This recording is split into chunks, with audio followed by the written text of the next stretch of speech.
Welcome back to Across the Board with Ian the Colonel here on Hawk Radio, hawkradio.org. When you talk about incredible bands in the music business, this band has got to be up at the top there. Urge Overkill, just one of my favorites, Colonel. I know Absolutely. You're one of their biggest fans of all time as well. And Eddie is with us right now. Eddie, how are you doing today? I'm well, and gentlemen, I have to recommend you as men of taste. Urge hasn't been at the top of the musical agenda for a while, but those who believe, we salute. Oh, absolutely. Yeah, well, quality never goes away, Eddie. So, you put out that quality years ago, and we're really, really excited about the new album as well. So, well, that was our main concern, honestly, quality. Really making sure that something that has the Urge name on it is worthy of the UO ethos, right, if you will. For those of you who do not know who Urge Overkill is, first of all, kick yourself in the face. This is one of my favorite bands of all time. And it started back in the day when I remember the first time I heard Sister Havana, yeah. And I just thought that song just is like, it's a face melter to me. I love that song. And, through the years, you've done numerous songs and been through so many different phases of the band. I want to talk a little bit about Sister Havana real quick. What was the idea behind that? How did you come up with that? And how did the song get so edgy? I'm fascinated with that song on so many levels. Well, we had been an underground band on the Touch and Go label, and we made 3 LPs. Actually before that, so Sister Havana kind of was a midpoint album for us. Right. And it was the first time we actually were able to spend time in the studio and go for the fidelity that we wanted to spend time on it. And it was self-consciously put together to be like an ass-kicking rock song. Which it is. There are various approaches. The scrappy, inspirational take. But songs and rock that's really powerful and tight is often worked on, it's worked over pretty hard. And you don't want to put too much stuff on there, but you want to add some layers of thickness. And I think that was going to kick off our first major label album.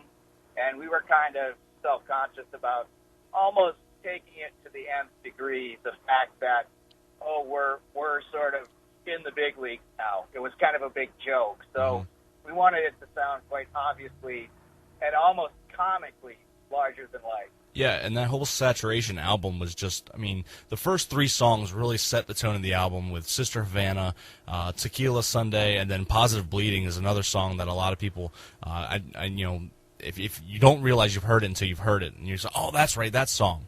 And it's just, to me, those 3 songs just are probably the best 3 songs to start an album through the 90s. They were just top of the order to me.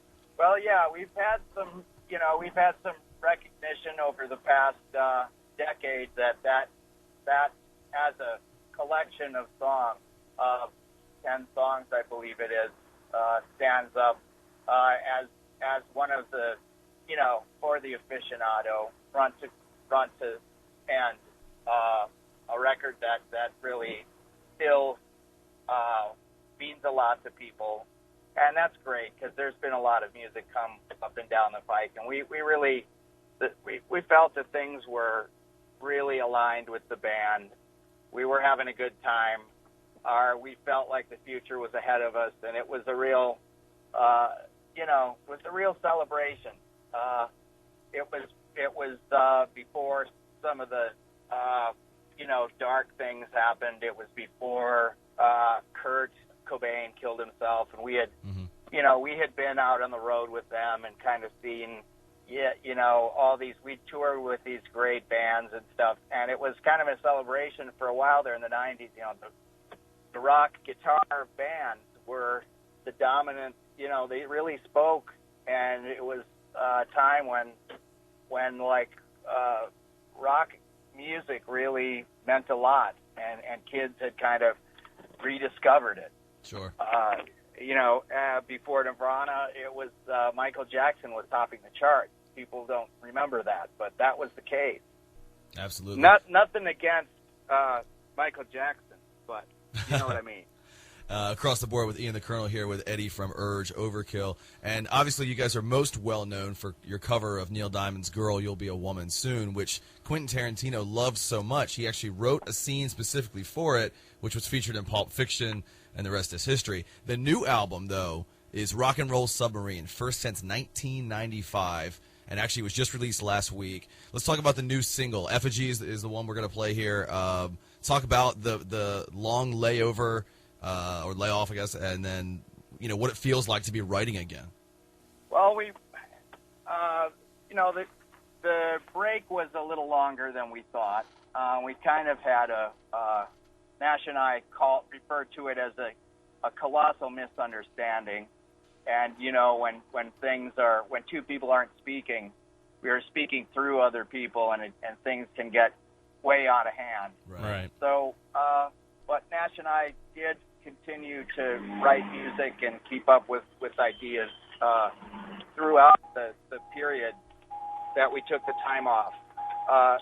But we did get together more than 5 years ago to play a show to see how it was going to go, due to just living in Chicago, and people just didn't understand. We were such an institution, and to most people, at the top of our career, we were, we had hit the jackpot to actually have be able to be, a career band, and all our friends are struggling, and we hung it up, and we kind of forgot what's so important about our what our arguments, the differences are.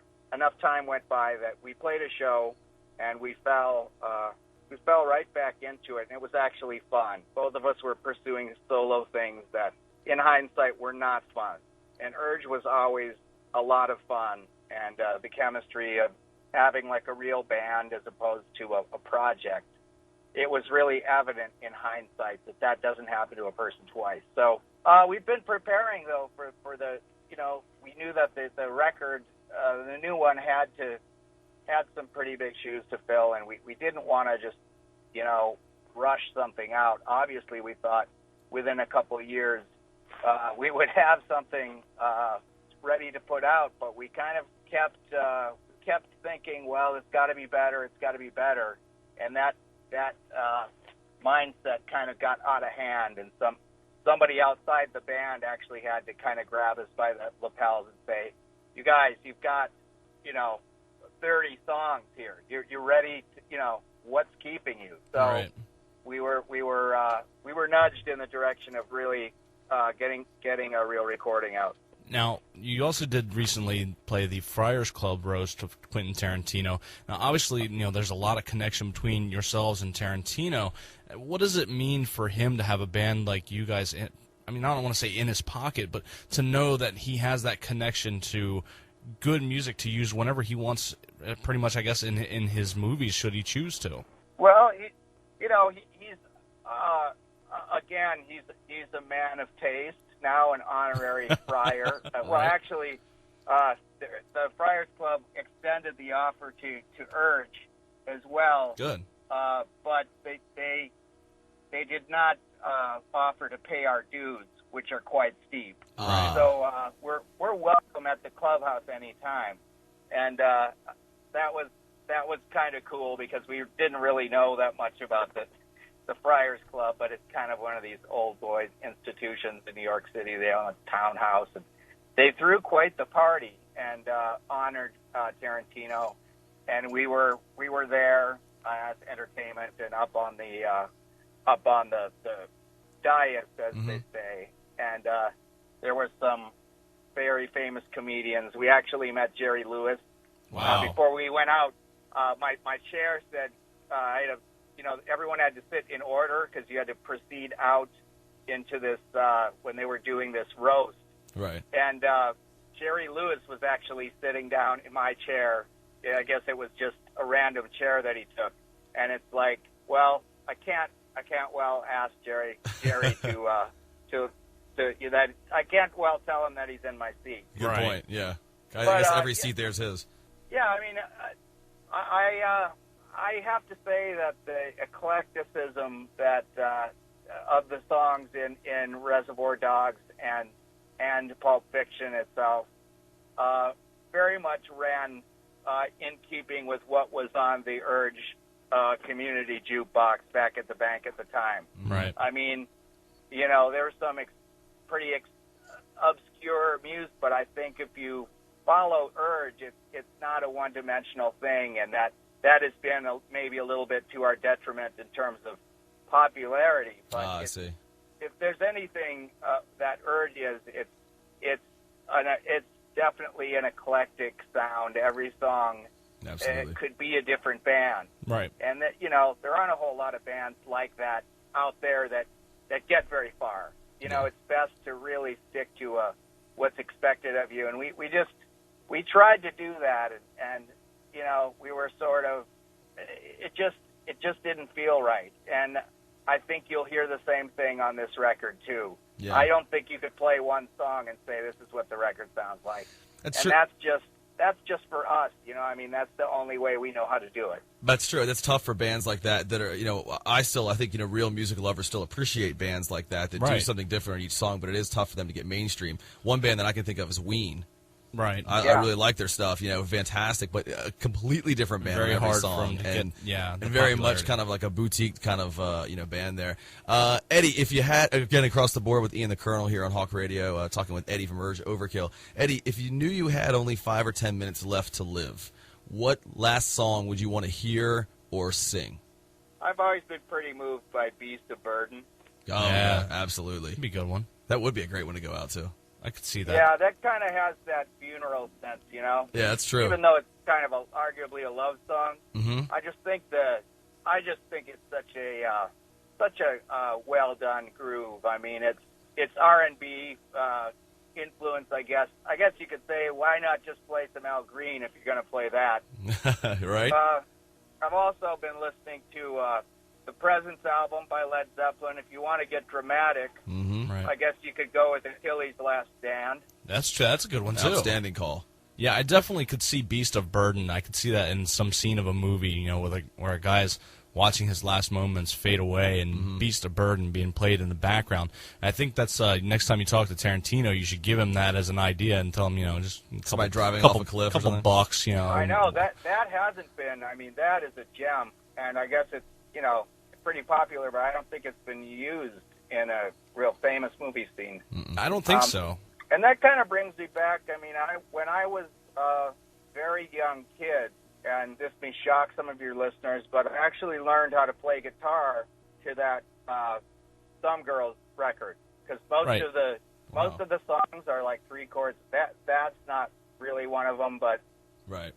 most of the songs, like, anybody can play, and you know, I was in junior high at the time, and it was like, it's this easy. Well, I can do this. I mean, I was able to sort of pick up the guitar pretty easily. Right.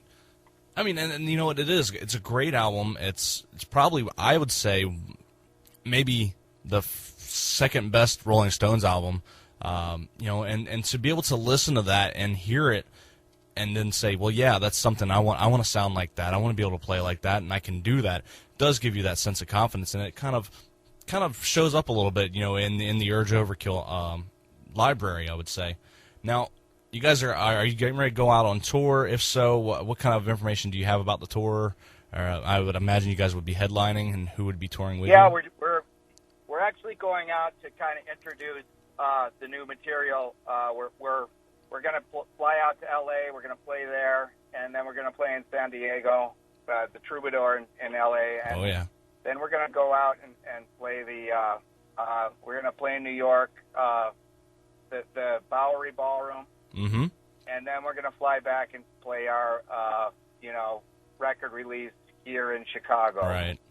I think it's at, God, I can never remember the name of that club. It's a relatively new club in Chicago, but there'll be plenty of information about that. But that's all happening very soon. So I'm getting the feeling of you know, when we it takes a lot out of us to play a show. I mean, it's really you know, we've always I've never understood how people can stand on stage and not just be full of sweat when they're done. But Right. so I have to prepare mentally for a couple weeks beforehand, and I can feel it coming on. That's going to be just the introduction. Then we're going to be touring. Right now, as of now, we're setting up just touring around the East Coast again in July. Mm-hmm. We're also going to do Bumbershoot in Seattle, which is I think I believe it's September 5th. Okay. So that's a great show. We're going to be playing Summerfest in Milwaukee. We have a really good slot for that. Good. And we'll be going to Spain and some of Europe, a couple of festivals at the end of summer over there. And so we're setting things up, but it's not. It's still in flux. What we're going to do and how big the clubs are going to be and all that stuff. Right. And Eddie, where can all of our fans across the world keep in touch with you guys? The website, Facebook, so on and so forth. Yeah, urgeoverkill.com. It's finally sort of up, but we have our link to the world pretty much is there, and we have a Facebook page and things like that. I mean, we're pretty.